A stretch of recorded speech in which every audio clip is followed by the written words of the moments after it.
Hi family members, ఈరోజు ఒక good news అని చెప్పొచ్చు. ఏపీ డిఎస్సి నోటిఫికేషన్ త్వరలో విడుదల కాబోతుంది. ఇందుకు కానీ అఫీషియల్గా మన ముఖ్యమంత్రి గారే విడుదల చేయబోతున్నారు. మొత్తం 16,384 టీచర్ పోస్టులకు నోటిఫికేషన్ త్వరలో రాబోతుంది. నిరుద్యోగులకు ఇదొక శుభవార్త అని చెప్పచ్చు. అందరూ బాగా కష్టపడి చదవండి. అదేవిధంగా 10th క్లాసు మరియు ఇంటర్మీడియట్ వాళ్ళకు కూడా కొన్ని పోస్టులు విడుదలై ఉన్నాయి. ఆర్డినెన్స్ ఫ్యాక్టరీ మెదక్లో ఉద్యోగాల భర్తీకి ఇంటర్వ్యూ ద్వారా ఎంపిక చేయబోతున్నారు. ఇది డిగ్రీ అర్హతతో ఆన్లైన్లో అప్లై చేసుకోవాల్సి ఉంటుంది. అదేవిధంగా ప్రకాశం జిల్లాలో కాంట్రాక్ట్ అవుట్సోర్సింగ్ ఉద్యోగాల నోటిఫికేషన్ విడుదలైందండి. ఇది కూడా మీరు ఒకసారి ఆన్లైన్కి వెళ్ళి చెక్ చేసుకుంటే మొత్తం విషయం చెప్పేస్తారు. గ్రామీణ సేవక్ పోస్టుల ఫలితాలు విడుదలైంది. దేశవ్యాప్తంగా వివిధ పోస్టల్ సర్కిల్లో 21,413 గ్రామీణ డాక్ సేవక్ ఫలితాలు విడుదలైంది. ఎవరైతే అప్లై చేసుకుంటారో ఒకసారి రిజల్ట్ని చూసుకోండి. అదేవిధంగా CSIRలో జూనియర్ అసిస్టెంట్ పోస్టులకు మొత్తం 209 ఖాళీలకు గాను నోటిఫికేషన్ విడుదలైందండి.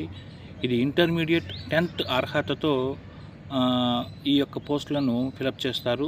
పూర్తి వివరాలకు ఆన్లైన్లో వెళ్ళి చూడండి. అదేవిధంగా CMOలో అవుట్సోర్సింగ్ ప్రాతిపదికన ఫోటోగ్రాఫర్లు వీడియోగ్రాఫర్లు పోస్టులకు ఇది చాలా అద్భుతమైనటువంటి విషయం అండి. ఎవరైతే ఫోటోగ్రాఫర్లు వీడియోలు అద్భుతంగా చిత్రీకరిస్తారో వాళ్ళపై వెళ్ళి అప్లై చేసుకోండి. North ordinance Indira Gandhi regional assistant of health and medical సైన్స్లో మొత్తం 130 ఉద్యోగాలకు పోస్టులు విడుదలైందండి. నర్సింగ్ ఆఫీసర్స్ అందరూ వెళ్ళి అప్లై చేసుకోవచ్చు. విద్యార్థుల శిక్షణతో పాటు నెలకి 5,000 రూపాయల స్టైఫండ్స్ కూడా ఇవ్వబోతున్నారు. ఇది PM ఇంటర్న్షిప్ స్కీమ్ 2025.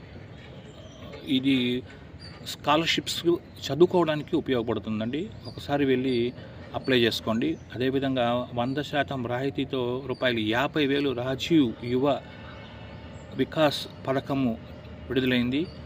₹50,000 వరకు రుణాలు ఇస్తారు. ఇంకొక ముఖ్యమైనటువంటి విషయము, ICICI బ్యాంకులో పరీక్ష లేకుండానే డాక్యుమెంట్స్ వెరిఫికేషన్ చేసి ఉద్యోగాల భర్తీకి నోటిఫికేషన్ విడుదల చేస్తున్నారు. దీనికి డిగ్రీ అర్హత, శాలరీ అప్లై చేసుకోవచ్చు 30,000 వరకు. అదేవిధంగా TS పాలిసెట్ 2025 నోటిఫికేషన్ అప్లై ఆన్లైన్లో చేసుకోవాలండి. అదేవిధంగా అఫీషియల్ వెబ్సైట్ కూడా ఇచ్చారు, ఒకసారి వెళ్ళి అప్లై చేసుకోవచ్చు.